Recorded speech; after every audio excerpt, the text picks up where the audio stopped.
Content presented in Cheshire Corners is for educational and informational purposes only.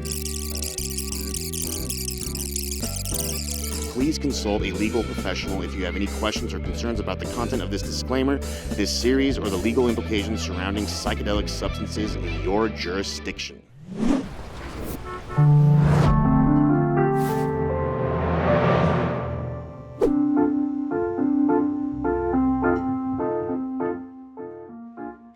Welcome to Cheshire Corners.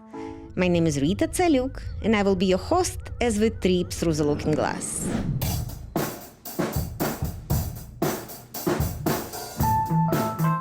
And today I would like to present to our English-speaking viewers our friend Vlad Andreev. Hello. He already was interviewed by Cheshire Corners here in Russian, but he speaks English, and I just don't want our English viewers miss out on this opportunity to hear from Vlad, because he has a lot to say about psychedelics. He has his own psychedelics channel, YouTube channel. That's how I found him. And what's the name of it, Vlad? It's Entheogenic Renaissance.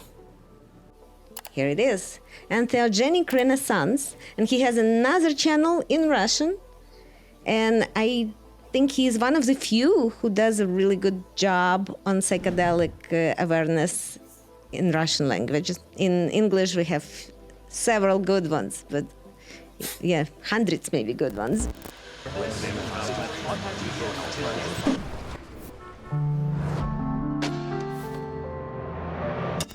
You know, in Russian, there's not so many.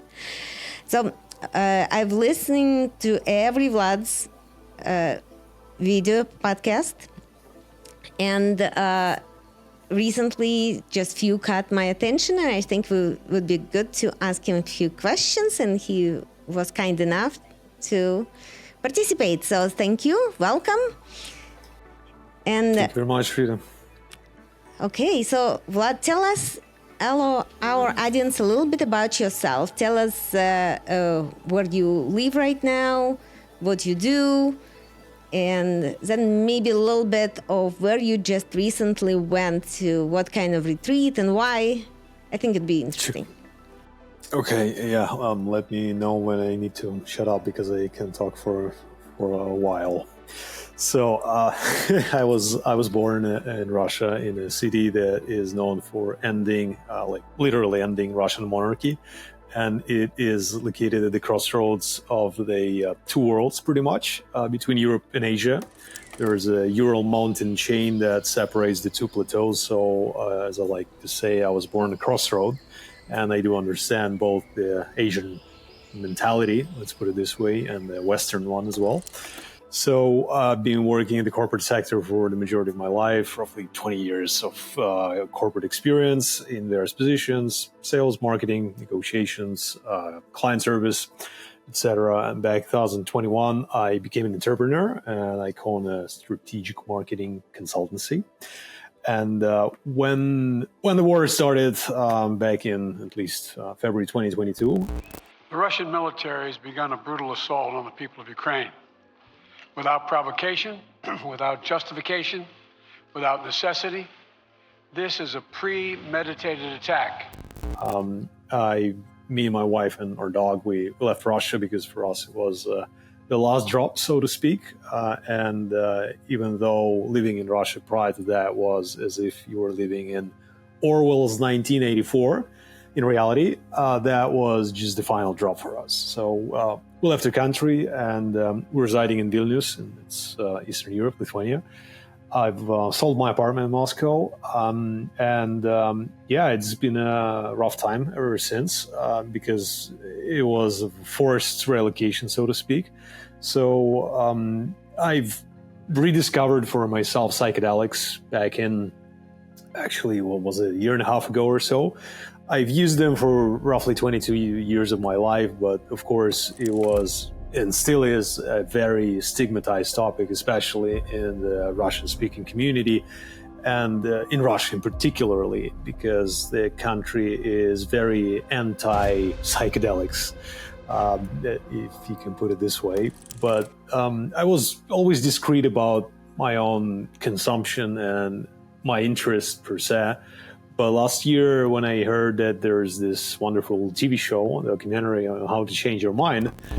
We've all heard really scary things about psychedelics. They scrambled your chromosomes. They caused you to hop off of buildings. It was all terrifying. So I took a look at the true effects of these substances. I was very surprised at what I found. And I watched it and I was like, okay. Now we can talk about it in the open. So I was completely oblivious of the phenomena that was, and it still is happening in the Western world, called psychedelic renaissance. And that got me thinking, like, why am I not public about it? So I started to blog slowly. I started off with a YouTube channel in English, and then eventually I switched to Russian, mainly because the Russian audience lacks information. There's not much information available online due to the fact that the authorities prohibited all. It's basically all cleaned out, and the legacy is not even there. So there's been research in the Soviet Union as well, and it's all pretty much demolished and destroyed, so to speak, because you cannot really find information available online, in Russian at least. So I started to blog about it, and I switched to other platforms like Telegram, where I continued the conversation in Russian. I still do run a blog in English on LinkedIn, called same way, Entheogenic Renaissance, and it was a slightly different journey, so to speak, in order to be able to communicate about it openly in LinkedIn. It was a long journey of self-acceptance. But going back to my story, the year and a half ago when I rediscovered psychedelics for myself, I realized that they could help me support with my kind of hard emotional state, let's put it this way, because the level of stress, uncertainty, and anxiety was pretty high, to say the least.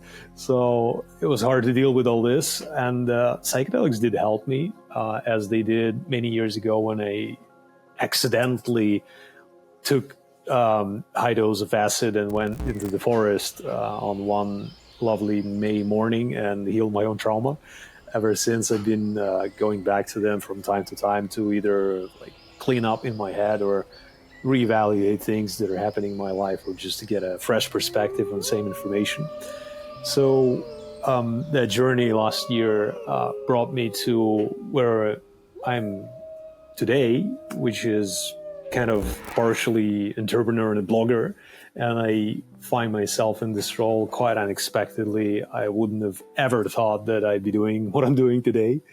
And that direction led me to discover a lot of scientific information about psychedelics, which I've been absorbing like crazy ever since last year.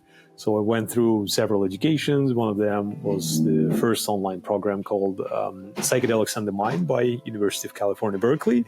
There was another one, it's more of a kind of healing framework by psilocybin called Embark, which is quite nice and interesting, designed for therapists. I'm not a therapist myself. I've tried to get a diploma in psychology like 12 years ago, but didn't finish. I had to relocate to another city.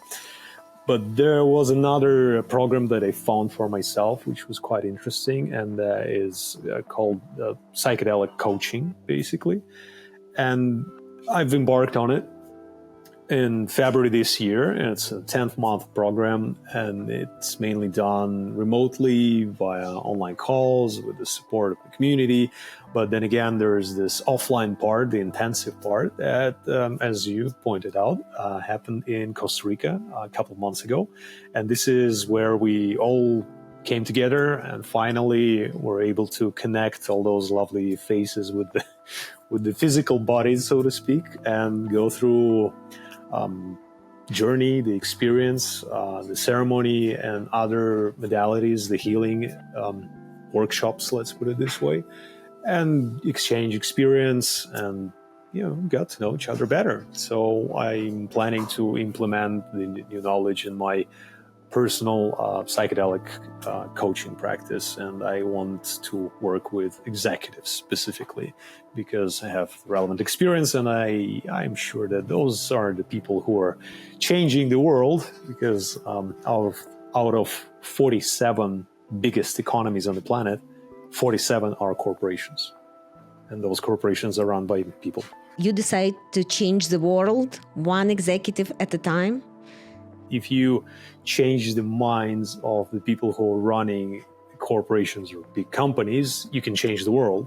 So what I'm doing right now is, first of all, I'm sharing, so to speak, consumer knowledge about psychedelics and the safety measures and the safety protocols and harm reduction strategies, etc., with the Russian-speaking community wherever they are in any country. But exactly as you said, changing the world one executive at a time. Because I do have a strong belief that when people have a proper controlled psychedelic therapy, not just, regular trip on its own, but a therapeutic protocol and a therapeutic approach, they then change their perception towards being more sustainable, being more eco-friendly, being more in line with themselves, in harmony with nature, so to speak. And there's research that, of course, confirms all that. Very cool. So you kind of long-term student. How many hours of psychedelic education you had so far? That's I'm still learning. Yes. As they say, yeah. If I count just in my mind, just what you mentioned, I think it's over 200 for sure. Vegeta, what did you say his power level is? It's over 9,000! 9,000? There's no way that can be right! It can't! Don't be so sure. Yeah, I bet. I didn't count. I never had the moment to sit and calculate how many hours exactly I dedicated to study psychedelics. But yeah, I bet it's more than 200, because not only psychedelics per se are involved in my learning process. The beauty of the psychedelics is that it is a multidisciplinary concept, and it implies knowledge from different aspects and different sciences, I guess, and different directions. Not only pharmacology, it's neurophysics, it's biology, it's politics, it's culture, it's what else? Anthropology, history. Just to name a few. Okay, then it's more than 1,000 already. Sorry, more than a few thousand already. So that could be easily. Do you know how many hours it takes in Colorado to become licensed facilitator? Going to be? I don't know. It's 150 hours plus on-site hours. I think it's another 40, if I'm correct. And I think for somebody like you who already knows so much about it, Colorado will only require 25 hours of ethics and some, So you can become Colorado facilitator very, very easily starting 2025. I don't know if you want to, but you can. Thanks for the invitation. Yeah. I'm curious that education in Colorado, is it done by the state? No. The last time I checked, they already approved 8 companies who is doing education, and they submitted their proposals, and they all quite expensive, but cheaper than what you told me.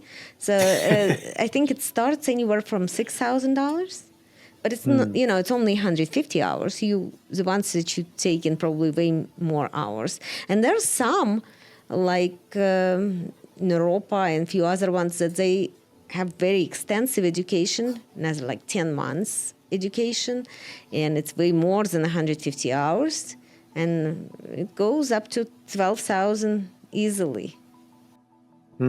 That's interesting. Are any of those programs require people to go through the psychedelic experience itself?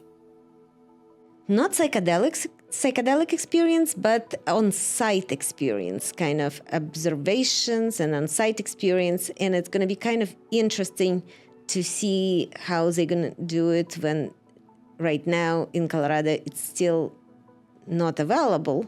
Maybe somebody going to fly to Oregon. I haven't dig into it, but some of them maybe emulate the experience and maybe just have that. It's a very interesting aspect, actually, because in my view, you can't really be a psychedelic therapist or whomever facilitator, for that matter, if you've never had a psychedelic experience per se, because it's just, I don't see how it all working together. Yeah, but I'm pretty sure people had those psychedelic experiences. It's just interesting how it's going to be part of a curriculum. For the beginning. And then, as soon as first healing centers open here, then it's going to be just norm. And then it's going to be easy. And I believe it's all spelled out in our rules and regulations that finally already finalized. And I just need to go through them more and understand what's going to happen and where people are going to take it. But I think they cannot make somebody to take any substances as a part. They cannot require that, but they can still require to have an on-site experience with people. So that's interesting. And once they get certified, they can provide their own personal services of healers, or is it working in a different manner? Well, there are going to be 2 licenses. One of them for facilitator and another for clinical facilitators. Clinical facilitators is going to be the ones that finish those degrees and getting licensed, like licensed therapists, social worker, nurse practitioners, anything else on top of facilitators. So if you would have that license that you left your town and didn't finish, you could have become clinical facilitator, I guess. Interesting. I'm curious to learn how much it's gonna cost to a regular U.S. citizen of Colorado to go through that type of experience and healing. See, the only thing I'm kind of disappointed in our regulations about that they didn't really provide much for microdosing. So the shortest time that you have to stay in the healing center would be 3 hours. So I don't know how we can entertain people in healing centers if they only had microdosing. Maybe it would be workplace for people who just gonna work there while they microdose. Maybe coffee shops, hard to 3 hours a coffee shop is a little bit too much. Maybe movies, I'm not sure. But otherwise, it's pretty good regulation compared to Oregon. We're way ahead. People can come, facilitators can come to people's houses, they can go to nature. Therapist offices can offer and just have a kind of a micro license for just offering psychedelics in their office during their therapy, so that they don't need to set up a huge big healing center. Although I'm pretty sure healing centers will rent by the room to other therapists, and maybe that's going to be the most common way of getting the medicine in. So it's pretty cool here. It's coming up.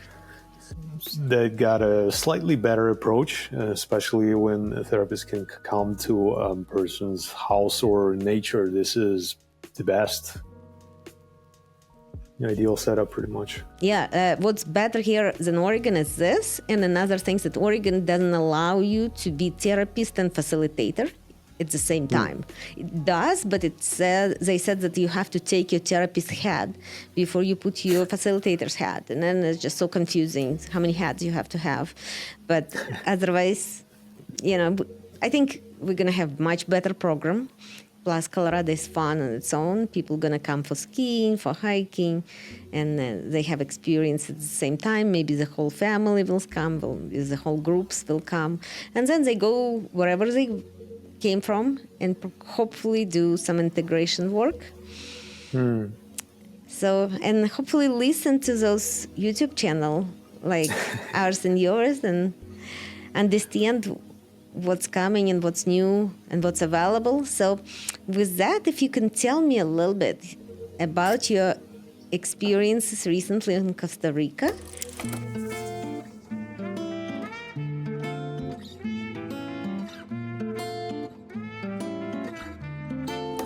And also about your last, one of the last podcasts that you explain how important it is to let things go. Yeah, thanks. Where do I start? Just a quick one before I dig into those questions that you asked me. There's this concept of integration, and I've relatively recently learned that it is only known to people who are in psychedelic space, and to the majority of the population that consumes psychedelics recreationally. They don't even know what that concept is and what it means. So it's definitely worth talking more about it just in general, not right now. But going back to your questions, so the ceremony, sorry, not the ceremony itself, but the offline intensive itself was quite interesting on many levels. But let me start with the second one, the art of surrender. And this is fundamental for a proper psychedelic experience. And sometimes it is not properly discussed. Sometimes it is not that taken into account, but the need to surrender when a person is going through a psychedelic experience is absolutely critical. The thing is that when psychedelics enter our system, the boundaries between our conscious and subconscious dissolve, or the protective mechanisms, they just fall apart and they disappear. And the material from our subconscious rises and manifests. And it could be any type of material. It could be like past traumas. It could be hard events, I don't know, maybe some bullying, or maybe violence, maybe physical or verbal, or any type of, and it could feel very uncomfortable and unpleasant. And the thing that typically happens is that when a person deals with something that they don't like, which is not unpleasant, they're trying to kind of distance themselves from it and put those thoughts as far as they can and inside their mind, to not just think about it and get distracted by something else. And in psychedelic experience, it is pretty much a road to suffering, so to speak, because the more we're trying to push the material back, the more we're fighting with it, the more we're trying to evade it, the worse it gets, because the so-called demons or the fears, or however you call it, they just get intensified. And it is pretty easily explained on a neurobiological level. It's basically adrenaline that kicks in, and the intensity that we may feel during the psychedelic experience could be associated with the pattern of breathing. So whenever something stressful arises, we tend to inhale more deeply and then exhale sharply in a more kind of stressful way of breathing, let's put it this way. So that combination of breathing patterns increases the level of cortisol and adrenaline. It kicks in our body, and it intensifies whatever is happening in our mind, whether we were nervous, stressed, or anything that we're experiencing is just getting intensified. And psychedelics are meaning enhancers, meaning they enhance whatever is going through our mind, and combined with additional boost of adrenaline and cortisol that appears out of nowhere, people can end up in a really dark alley, let's put it this way, and one-on-one with their worst horrors. It could be anything. It could be like their relatives that died. It could be their relatives that told them something they need to be doing for the rest of their life. It could be associated with a sense of guilt or shame or something like that. It could be just devastating. It's hard to deal with it. So what people typically tend to do is they try to distance themselves and get away again from those negative emotions. But what they're actually doing is that they're worsening the situation for their own psyche. And what they should be doing is what they're told by therapists and people at universities like Johns Hopkins and others, is to trust, be open, and let go. So the last part, the let go part, is not that easy. I mean, you can say somebody, let it go, right?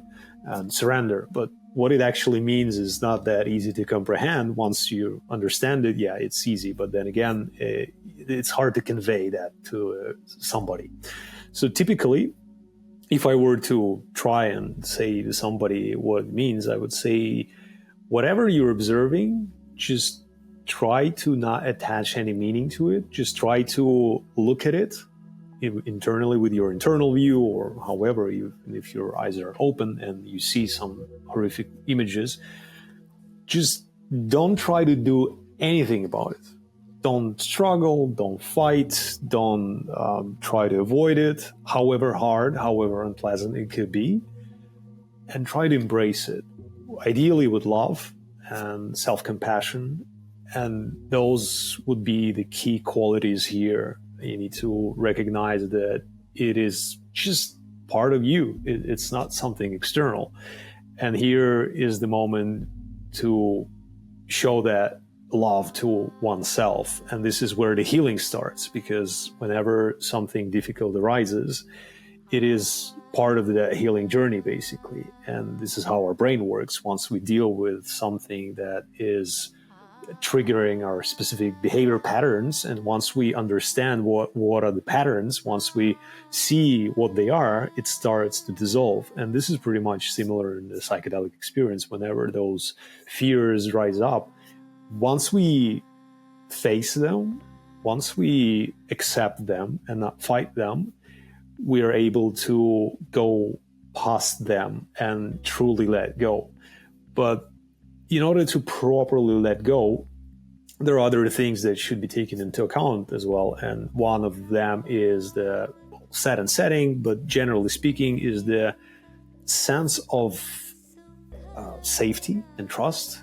And those are critical, because it's hard to let go. It's hard to surrender when you cannot trust the environment, when the environment is hostile and it's just like it's not welcoming. You just can't let it go.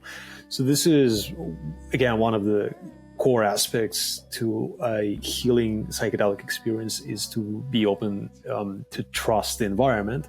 And only then you're able to let go and surrender, pretty much. And it's not, and again, going back to surrender, it's not about just, saying, whatever will be, and that's it. Okay, Sarah. But it's more about observing, trying to understand where is it coming from, with the self-compassion, self-love, and acceptance. And this is the critical one. So I've been talking for quite a while. Please stop me. Somebody stop me! So, no, don't want to stop you, but want to kind of drill down on it a little bit, if we may.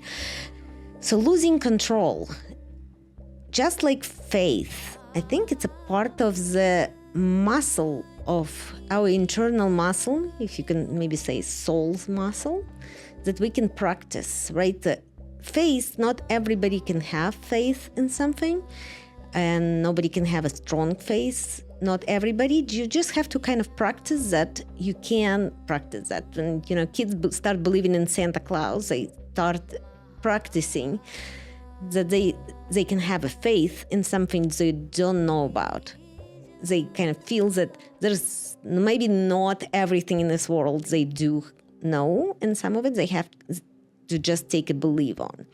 But same as losing control, right? It's hard to lose control because we feel that we're responsible for our survival, we're responsible for our actions, we building ourselves as the human beings who have to take control of the situation, and suddenly you have to lose the control and you need to build that muscle.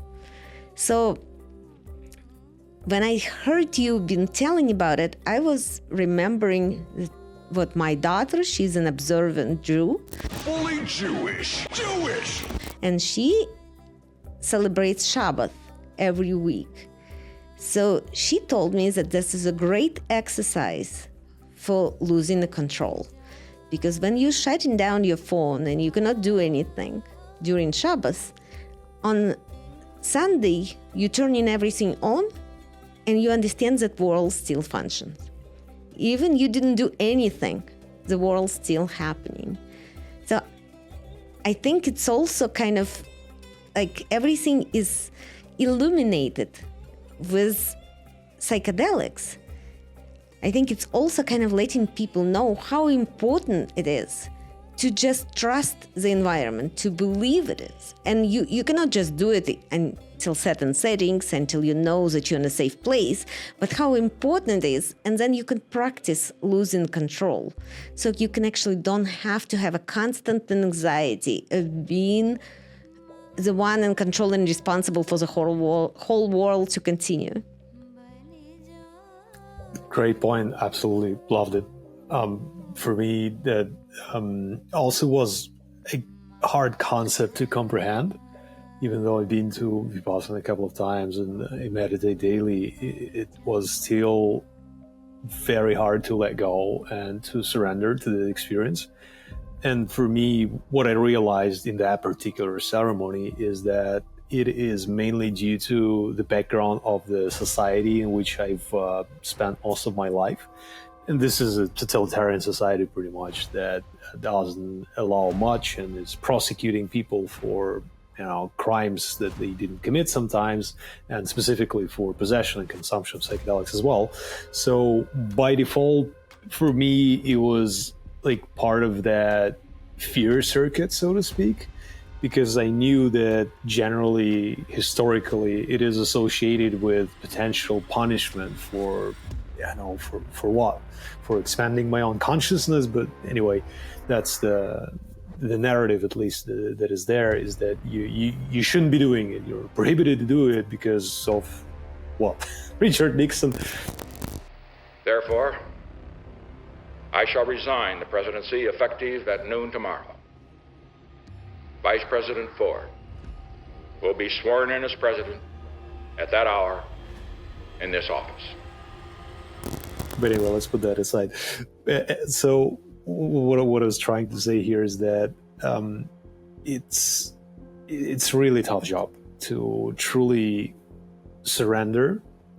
But of course, as you said, practice is required, and deliberate practice, ideally. So whenever somebody is preparing for a psychedelic, a ceremony or trip or whatever, therapy, they need to be more conscious about this aspect, because again, it's just fundamental for the healing to happen. And then you would like to work primarily with executives, which is pretty cool because they have tons of anxieties, depressions, ups and downs, and they must have control. If they are managing big corporations or their own businesses, feeling of losing control is crazy for executive. But if they don't practice of losing it and they don't have opportunity to lose controls, they'll blow up too. There's only so much we can handle. So I'm kind of going to be curious how at one point we can have a good recipe of how to keep control and how to lose control. Yeah, that's a really good one. I'm not sure that it is one size fits all. It's more of a nuanced and individualized. As you've pointed out, executives are under huge deals of pressure. They have the shareholders, they have the other team members, and they got their subordinates coming to them for all sorts of solutions. And of course, they are expected to provide answers, and they are the one that need to be fully in charge and in control. And this is extremely hard job. I know for myself, I'm an entrepreneur, I'm a co-owner of a business, so I know what it feels like.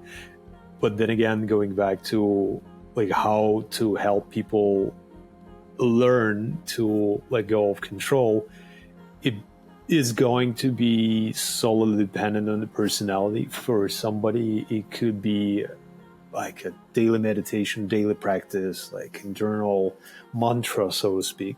It could be an exercise, for example, like if somebody is used to, I don't know, check their mailbox first thing in the morning, and they know that if they don't do it, things will crumble.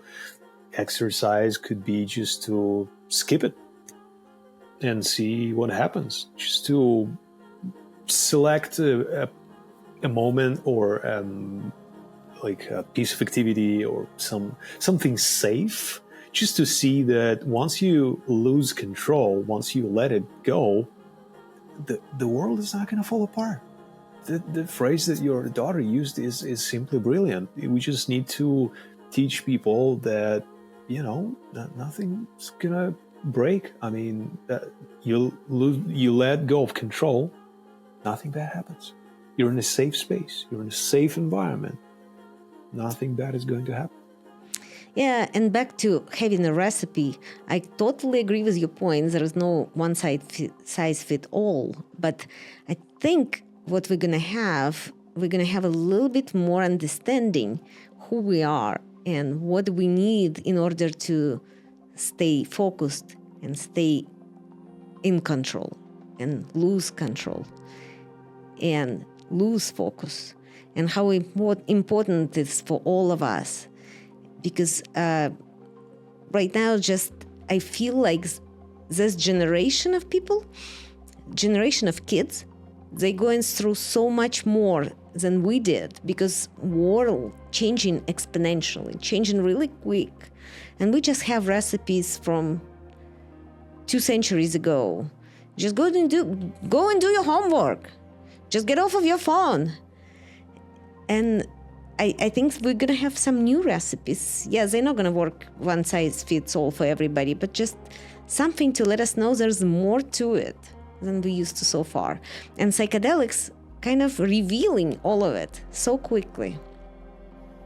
That's true. They do help us reconnect with ourselves and the nature as well. But I think a lot would depend on the specific setting in the protocol and how it's done.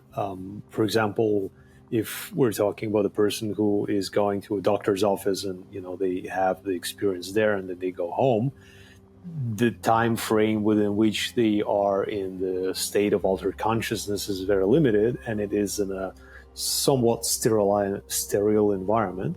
Whereas if we're talking about a ceremony done in a place like Costa Rica or, I don't know, like Jamaica or other locations where it is currently either legal or decriminalized, or, it's fine to do, psychedelic retreats, it is a totally different set. You're in nature, first of all, and you can make it happen so that you are somewhat isolated.